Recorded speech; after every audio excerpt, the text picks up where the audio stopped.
Arikesanallur Venkatraman sir அவர்களுக்கும், சமாஜத்தின் தலைவர் doctor TV. Gopalakrishnan அவர்களுக்கும், எங்களுடைய உபத்தலைவர் ராம்ஜி சார் அவர்களுக்கும், ராம்ஜி சார் ஏன் ஸ்பெசிஃபிக்காக நான் சொல்கிறேன்னாங்க, என்னுடைய பிரதர் ஒரு 2 மாதத்துக்கு நவம்பர் 8 அன்னைக்கு அவர் தவறிவிட்டார். இந்த 25 வருஷமாக அவர் தான் எல்லாத்துலேயுமே சிங்கிளாக ஹேண்டில் பண்ணியிருக்கேன். ஆஃப்டர் மை ஃபாதர் இது கண்டினியூஸ்லி டூயிங் ஸ்போர்ட் சமாஜத்துக்கு அவர் சொல்ல எல்லாமே பார்த்துருந்தேன்.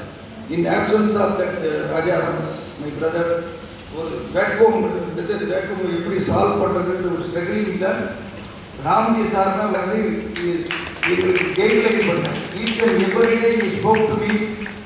நைட்டில் இந்த ஏஜில் இந்த பிரசிடெண்ட்டை என்னை கூப்பிட்டு கேட்குறாரு. நானும் ஒரு வீட்டுக்கு போய் பர்சனலாக பேசியிருக்கேன். இந்த அடிஷன் டு தட் அவர் எவ்ரி டே என்ன பொசிஷன், என்ன பண்ணணும், நான் வரணுமா அப்படின்னு ஒரு நாளும் என்கிட்ட கேட்டு கைட் பண்ணி, அதே மாதிரி பாஸ்கர் செக்ரட்டரிட்டையும் பேசி, ராஜாராம் செக்ரட்டரி அவர்கிட்டையும் பேசி கோஆர்டினேஷன்.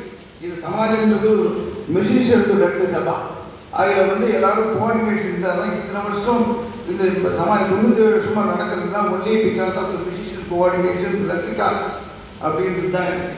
அது மட்டும் இல்லை, அர்கேஸ்வரர் சார் சொன்ன மாதிரி அர்கேஸ்வரர் முத்தையா பாகவதர் நான் ஃபவுண்டர் அவெல்லாம் இருந்திருக்கு பண்ணி இந்த அளவுக்கு கொண்டு வந்து அந்த பெருமையை இன்றைக்கும் குறையாத அதை வழிநடத்தி செல்றதுக்கு எங்களுக்கு ஒரு வரப்பிரசாதமாக அமைஞ்சவர் தான் டாக்டர் டிவிஜி சார். அவர் என்றைக்குமே மறக்க முடியாது. அவர்களுடைய ஃபாதராக தான் நினைச்சு நான் அவர்கிட்ட பேர் பண்ணுறேன். பார்த்துட்டு போனால் கூட நான் என்னை வந்து ஒரு பையன் மாதிரி தான் அவர் பேசுவார் என்கிட்ட. மற்றவர்கிட்ட எப்படி பேசுகிறாரோ தெரியல. எனக்கு அந்த இன்வால்மெண்ட் அவர்கிட்ட விட்டு தைரியமாக எனக்கு பேசவும் பேசுவேன். தப்பாக இருந்தால் அவர் எனக்கு கைட் பண்ணுவார். அந்த லெவலில் தான் நான் அவர்கிட்ட மூவ் பண்ணுவேன். அதே மாதிரி இந்த சமாஜம் வந்து இதில் ஒரு குரு சிஷ்யனுக்குள்ள இது ஒரு இன்வால்மெண்ட் இந்த சமாஜத்தில் இருக்குது. வேறு எந்த ஆர்கனைசேஷன்லையும் கிடையாது. அதுக்கு உதாரணம் என்னன்னா, மகாராஜபுரம் விஸ்வநாதர் 1952 இந்த மண்டபம் கட்டியிருக்காங்க. அதுக்கப்புறம் அப்போ வந்து பஞ்சலோக விக்கிரகம் கிடையாது. வெறும் படம், தியாகராஜர் படம், புரந்தரநாதர், முத்துசாமி தீட்சர் படம் மட்டும்தான் ஆராதனை பண்ணிது. ஒரு 1956 நம்ம இந்த பஞ்சலோக விக்கிரகம் வந்து பரீட்சை பண்ணது. அதுக்கு ஒன்லி ரீசன் மகாபரிவா வந்து ஒரு சர்ப்ரைஸிங்காக ஒரு மழை வந்துட்டு ஒரு ஒதுங்கிறதுக்கு தான் இந்த சமாஜத்தை அந்த ஷெல்டரை யூஸ் பண்ணி அதெல்லாம் பூஜை பண்ணார். அப்போ நியர்பை ரெசிடென்ஸ் வந்து எங்கள் ஃபாதர் வந்துருக்கார். அவர் கூப்பிட்டு சாம்பு இதில் யார் இதை பண்ண அத்தாரிட்டியாக இருக்கா அப்படின்னு introduce one of the committee member. அப்போ அவர் சொல்லும்போது இந்த பஞ்சலோகா விக்கிரகம் வந்து இந்த மாதிரி ஒரு சித்தர் புரீஷ் இந்த இடத்துல ஆன இடம், அதில் வந்து படத்தை வச்சு ஆராதனை பண்ணக்கூடாது. அதனால் ஒரு பஞ்சலோக விக்கிரகம் பண்ணி வச்சு தான் பண்ணணுன்றது இதுக்கு அவர் ஒரு கைட்லைன்ஸில் அவர் பண்ணணும்னு சொல்லிட்டு ஒரு மூவ் பண்ணிட்டார். அந்த சமயத்தில் அவரால் ஒன்றும் பேச முடியாது. இது sir 30 or 32 years I think so. எனக்கு தெரிஞ்சு எங்கள் அப்பா சொல்லி தான் எனக்கே தெரியும். அப்போதில் அவர் வந்து பெரிய ஒரு 5 ரூபா இதுக்கு டியூஷனுக்கு இங்கேருந்து நார்மல் சைக்கிளிங்கில் போய் கற்றுக் கொடுப்பார். அதுபோல் காலகட்டத்தில் அவரால் இதை எப்படி பஞ்சலோகா விக்கிரகம் பண்ண முடியுன்ற ஒரு சுச்சுவேஷனில் ஒரு கொஞ்சம் ஒரு சஞ்சலத்தில் நிற்கும்போது மகாபெரியவர் உனக்கு தெரிஞ்ச கீர்த்தனத்தை பாடு, அதுக்கு அர்த்தத்தை சொல்லு அப்படின்னு சொல்லும்போது இஸ் இம்ப்ரெஸ்ட்.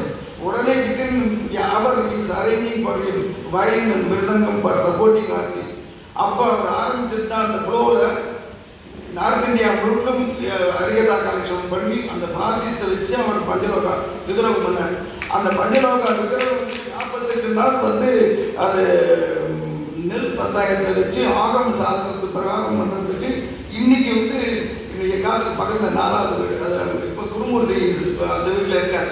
அதில் வந்து பருவூர் சுந்தரமையர்னு ஒரு செகண்ட் லேண்ட் ஆகும். ஃபஸ்ட்டு வந்து தொழில் சேதுராமையா தான் அந்த வீடு அலாட் அந்த இடம் லேண்ட் அலாட் பண்ணுது. அப்புறம் அவர் வந்து ஒரு வெக்கில் ஒரு ராவுக்கு வந்துட்டு போயிட்டார்.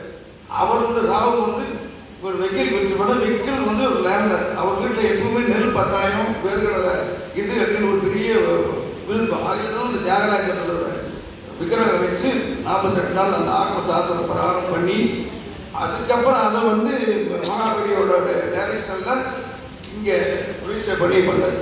இன்றைக்கும் ஒரு பெருமையான விஷயம் என்னென்னா அங்கே போக முடியாத அளவுக்கு ஏற்பட்ட ஸ்தாபனத்தில் இந்த விக்கிரகத்தில் எல்லா சங்கீத வித்வான்களும் பாடுறது பெரிய சங்கீத சின்னவா குழந்தைகள் எல்லாருமே பாடுவோம் மகா பெருமையாக எனக்கு பர்சனலாக இருக்குது. ஏன்னா only because of father is done the job on because of all musicians. இது எதுக்கு நான் சொன்ன இது ப்ரெஸ் பண்ணுறேன். அது எல்லாரையும் வர எல்லாரும் வந்தவாள் எல்லாருக்கும் நன்றி சொல்லி விடைபெற்று வணக்கம்.